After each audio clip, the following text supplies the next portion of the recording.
Nah, Bapak Ibu Saudara, sekarang kita jelaskan jana keempat.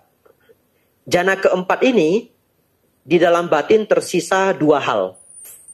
Ekagata, konsentrasi atau kemanunggalan pikiran, dan UPK.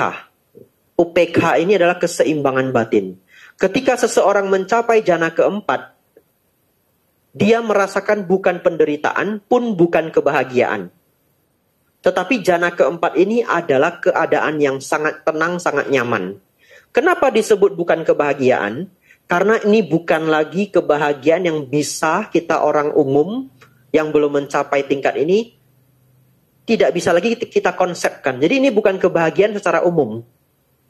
Ini adalah kebahagiaan yang muncul dari batin yang begitu tenang seimbang. Bapak Ibu mungkin selama ini tidak tahu apa yang dimaksud meditasi membawa ketenangan. Nah, saya minum dulu ya.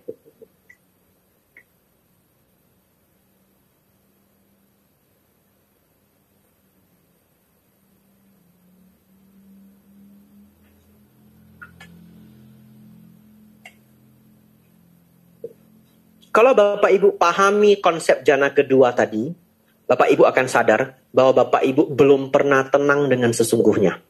Tidak percaya nanti pulang, duduk di kursi, jangan main HP, jangan nyalain TV, duduk sendiri.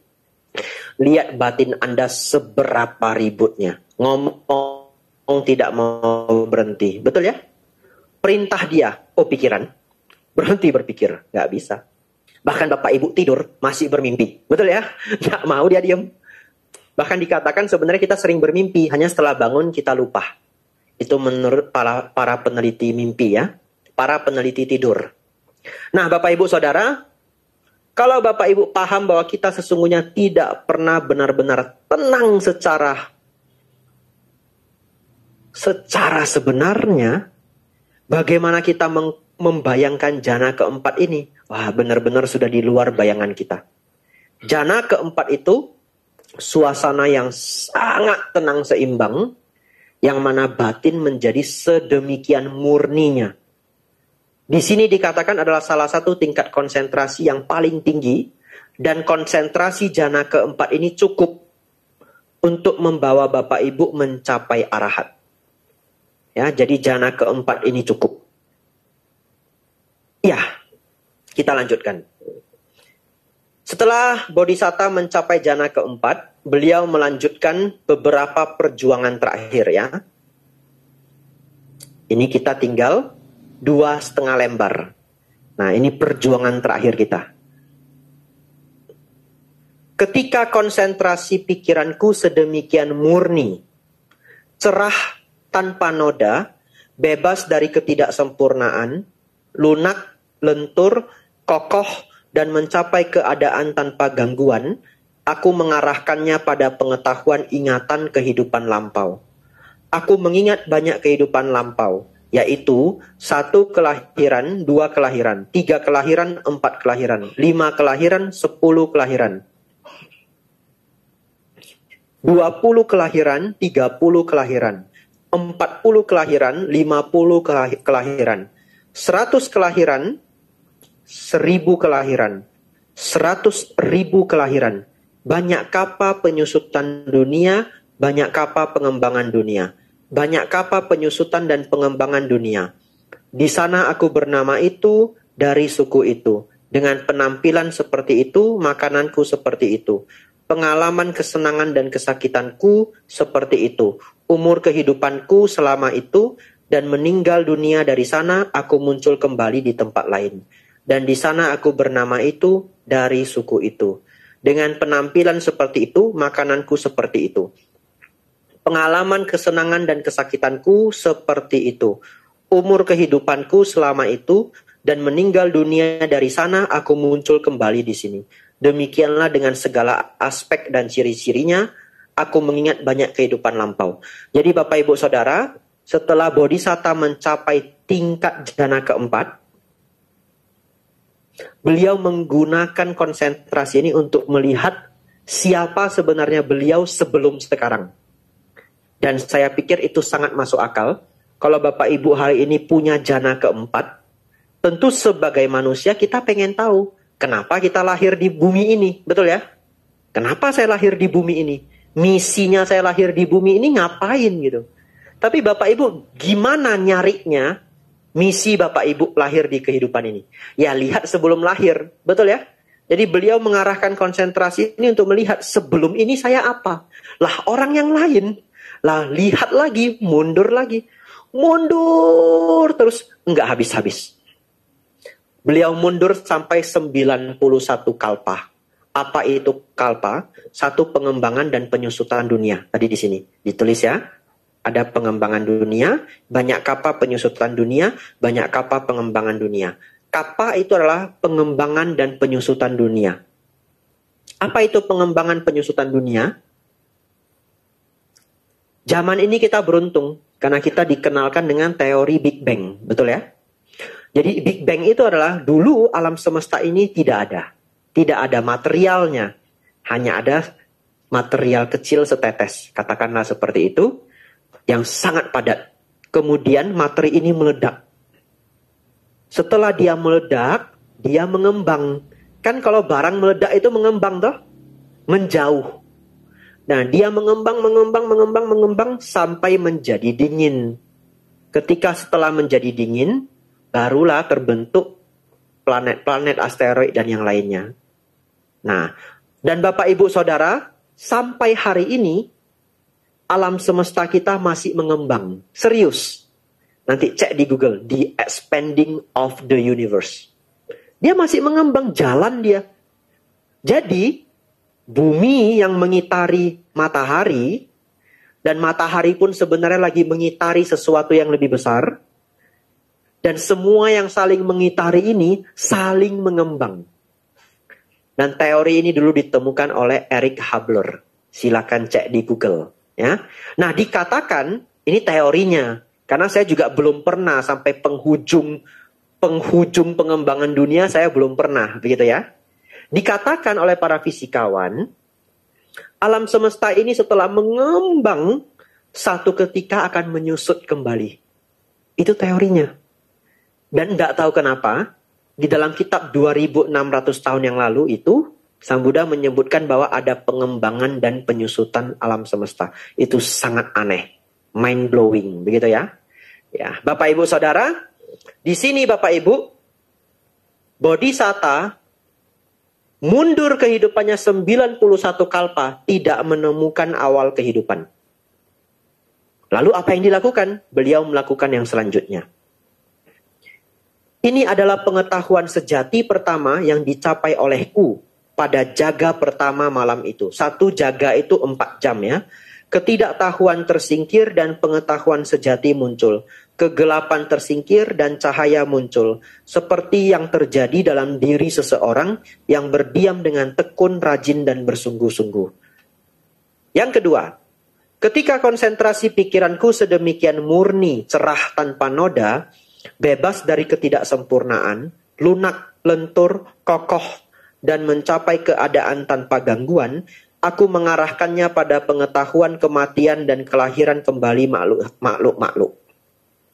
Dengan mata dewa yang murni dan melampaui manusia, aku melihat makhluk-makhluk meninggal dunia dan muncul kembali.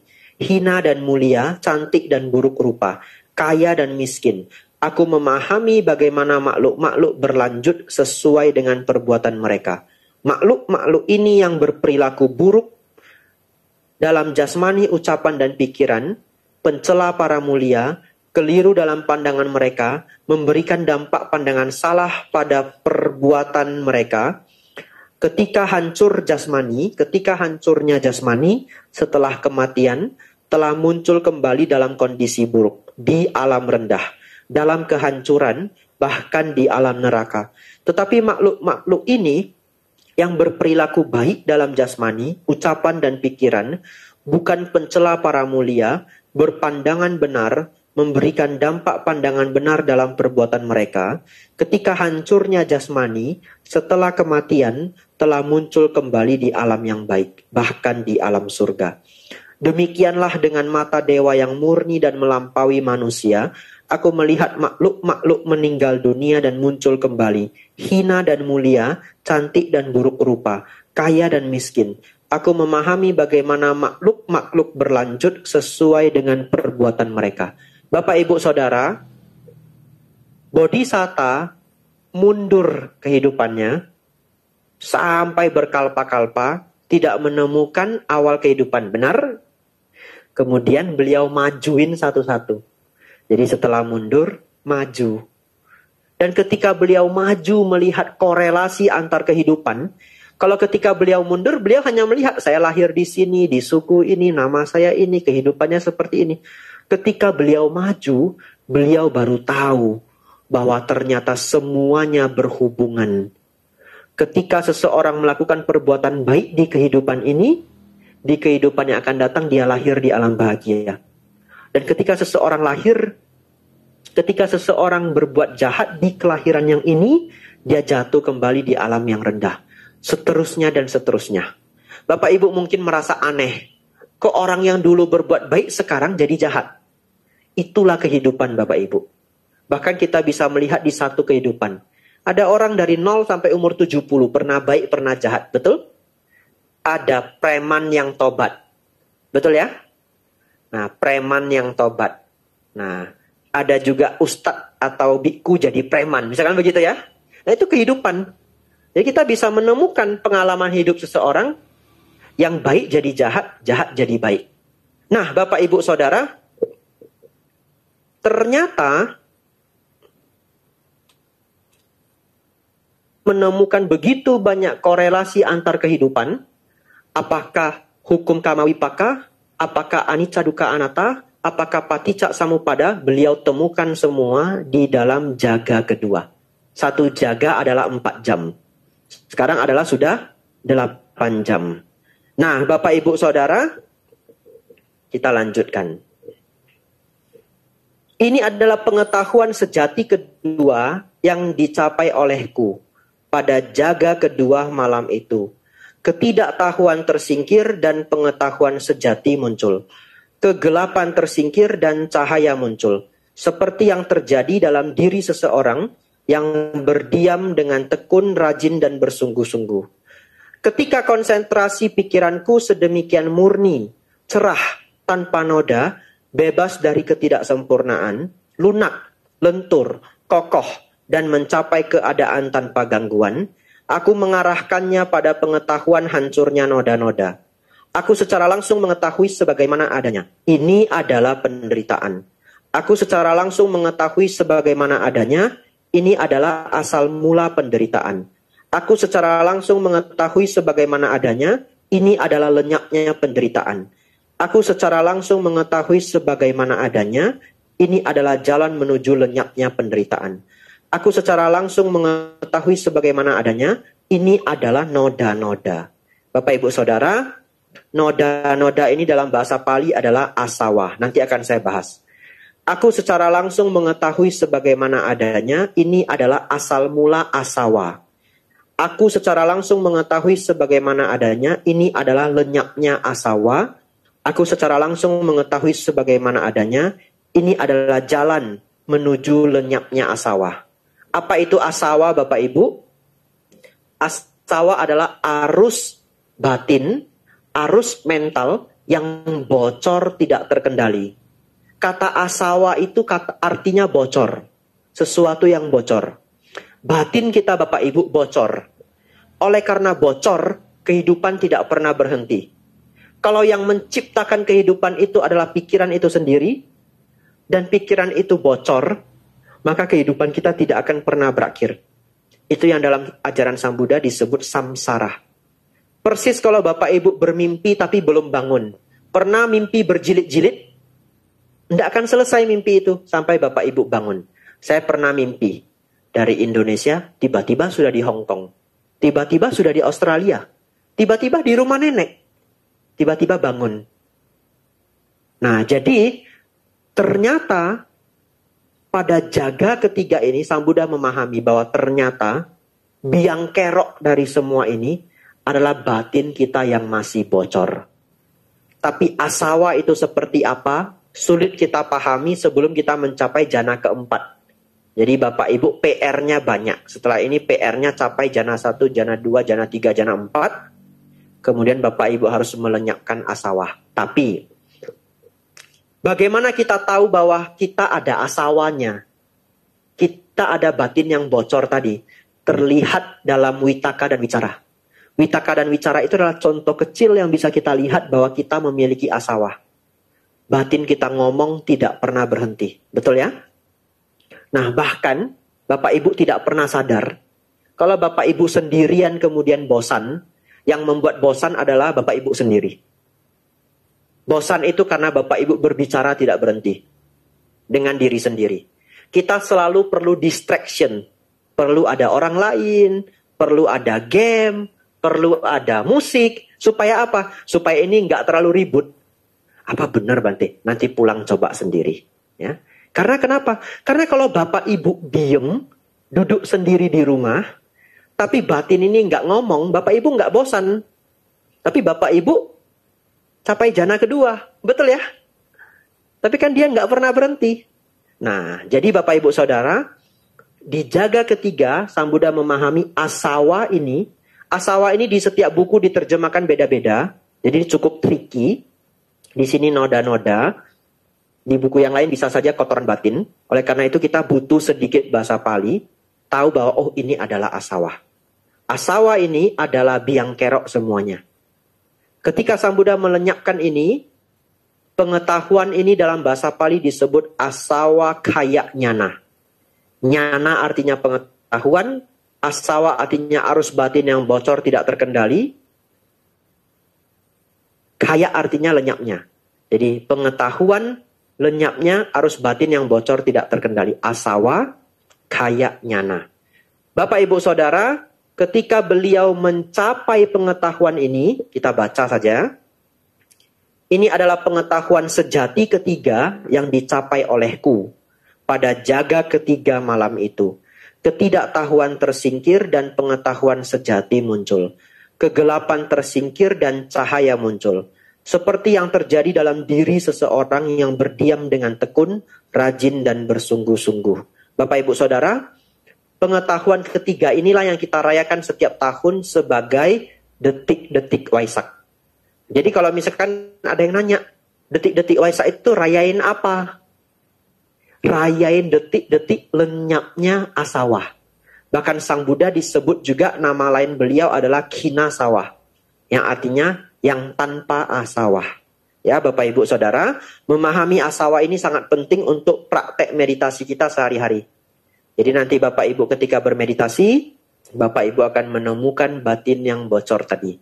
Bapak Ibu usahakan untuk menenangkan batin yang bocor itu dengan fokus pada objek. Nafas masuk, nafas keluar. Kita lanjutkan. Sekarang Brahmana, engkau mungkin berpikir, mungkin petapa Gotama belum terbebas dari nafsu, kebencian dan delusi, bahkan sampai hari ini. Sehingga beliau masih mendatangi tempat tinggal di dalam rimba belantara yang terpencil di dalam hutan. Tetapi engkau jangan berpikir demikian. Adalah karena aku melihat dua manfaat, aku masih mendatangi tempat tinggal di dalam rimba belantara. Yang terpencil di dalam hutan, aku melihat kediaman yang menyenangkan bagi diriku di sini dan saat ini. Dan aku berbelas kasih kepada generasi mendatang. Bapak Ibu Saudara, Brahmana ini masih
ya, kami buat menjadi bahasa yang lebih gampang. Jadilah buku-buku populer. Nah, Bapak Ibu Saudara, ada 2 ciri arahat. Bapak Ibu perlu hafal. Ciri yang pertama, arahat itu tidak bermimpi. Kenapa? Karena batinnya sudah tidak bocor. Jadi seorang arahat tidak memiliki mimpi. Arahat itu bahagia setiap detik. Saya tidak bisa membayangkan betapa luar biasanya batin seorang arahat. Dan itu benar bisa dicapai, tidak entos. Bapak Ibu silahkan latihan meditasi dengan baik. Bapak Ibu belum mencapai arahat pun, Bapak Ibu bisa merasakan kebahagiaan-kebahagiaan yang kadang mengejutkan. Orang yang sudah bermeditasi cukup lama, satu ketika akan menemukan kebahagiaan yang dia sendiri nggak bisa pahami.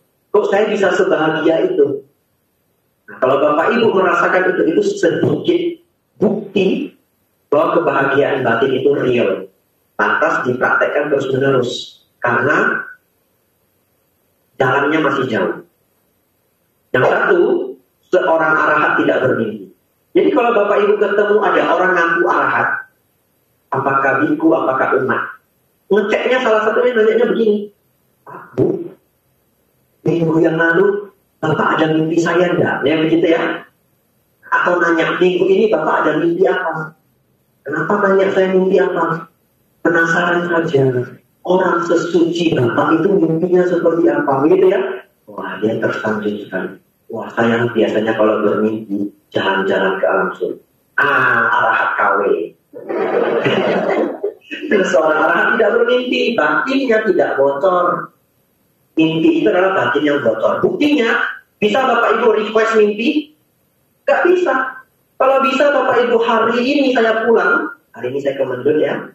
Hari ini saya pulang, saya request sebelum tidur. Sapporo. Dan jalan-jalan di Sapporo. Besok Kobe. Buktinya kita nggak bisa request mimpi. Bapak Ibu sudah catat di kertas taruh di bawah bantal. Juga tidak akan terjadi. Yang ada mimpi-mimpi mana? Karena batin kita bocor ya. Seorang arahat tidak bermimpi. Ciri dari arahat yang kedua adalah arahat tidak ada rasa takut sedikit pun. Bahkan dalam micro-expression. Mikroekspresi itu adalah salah satu cabang psikologi. Bapak Ibu semua punya pengetahuan mikroekspresi. Hanya kalau dipelajari akan lebih mendalam. Contoh ketika orang iri tapi dia sembunyikan. Bisa terlihat sedikit setengah detik di wajahnya. Atau ketika seseorang merasa jijik tapi cepat-cepat dia tutup rasa jijik itu. Karena orang itu selalu menggunakan topeng, betul ya? Misalkan ada orang yang dia benci datang, dia jijik. Dia mengeluarkan ekspresi jijik, tapi hanya setengah detik. Setelah itu senyum. Selamat pagi, Pak. Karena itu bos yang paling dia benci. Betul ya? Begitu ketemu dia awalnya sudah gini. Selamat pagi, Pak. Sudah makan belum? Nah, seorang arahat tidak ada rasa takut. Bahkan di dalam mikroekspresi. Jadi ciri seorang arahat yang tidak ada rasa takut itu, dia tidak bisa dua hal. Satu, tidak bisa terkejut. Arahat tidak bisa terkejut. Yang kedua, kalau diancam, dia tidak akan minta tolong. Jadi kalau Bapak Ibu bertemu arahat, tapi yang tidak usah seperti ini. Ambil pisau dapur, todong beliau. Dia bahkan tidak akan meminta tolong. Mati yang mati. Karena tidak ada rasa takut pada beliau. Dan seorang arahat tidak bisa terkejut. Tapi Bapak Ibu nggak usah ngetes saya. Jadi tiba-tiba saya Johnson, gitu ya. Lalu saya terkejut ya, tidak ya. Saya bukan arahat, jadi saya nggak usah dikejutin. Saya ngaku saja di depan ini. Saya bukan arahat. Saya takut juga saya diprank. Lalu saya lagi duduk, ya ada orang nyamar jadi kuntilanak mau prank saya. Kemudian saya ketakutan gitu ya. Nah, hari ini harus ada hantu-hantunya sedikit. Karena sultannya ketakutan dan kekhawatirannya.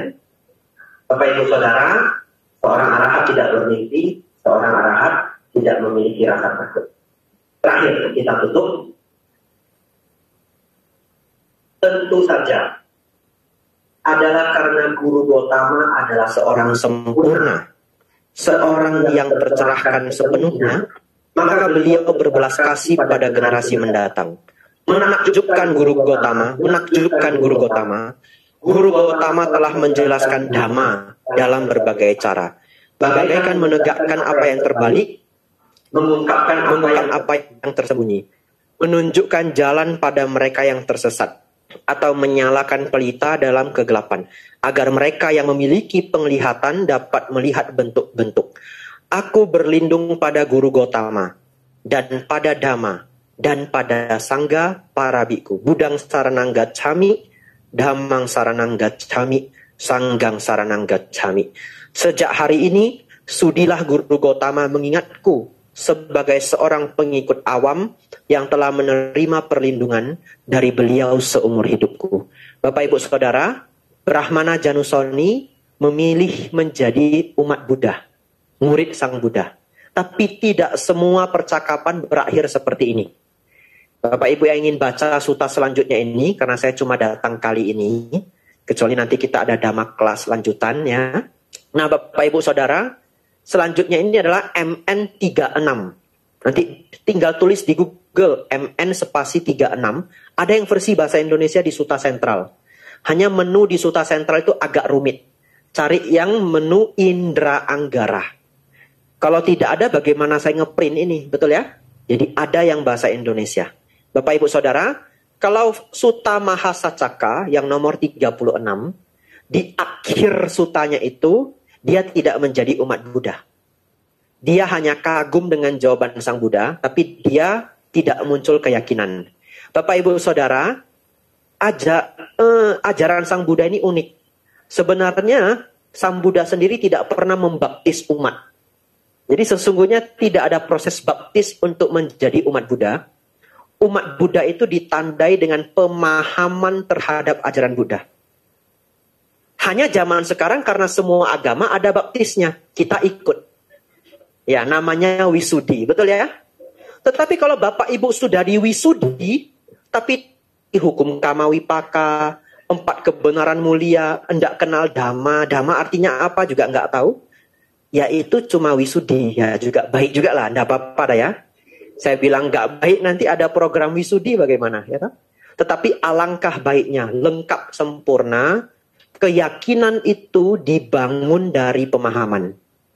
Karena keyakinan dalam ajaran Sang Buddha tidak boleh keyakinan membuta.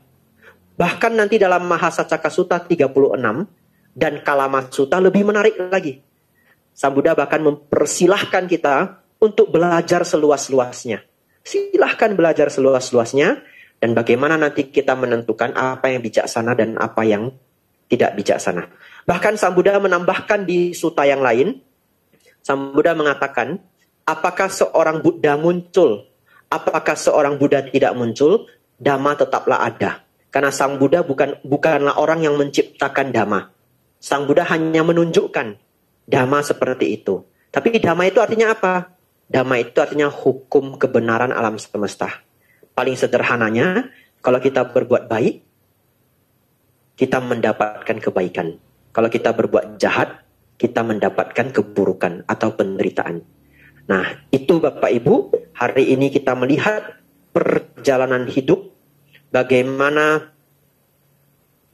Samana Gotama atau Pertapa Gotama mencapai kebuddhaan yang bahkan beliau awalnya masih minus, masih penuh dengan kekhawatiran dan ketakutan. Betul ya?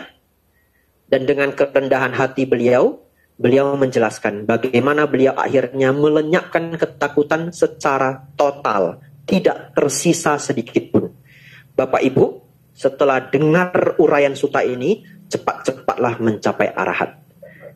Nanti yang sudah capai arahat, lapor ke saya ya. Bante, saya sudah capai arahat. Sadu, sadu, sadu ya. Tapi saya nggak usah dikejutin ya. Saya masih proses mencapai arahat. Ya, indah sekali dhamma kelas kita hari ini. Walaupun penuh perjuangan harus konsentrasi panjang ya. Karena sudah jam 9. Dan saya pikir ini juga sudah lengkap sekali ya.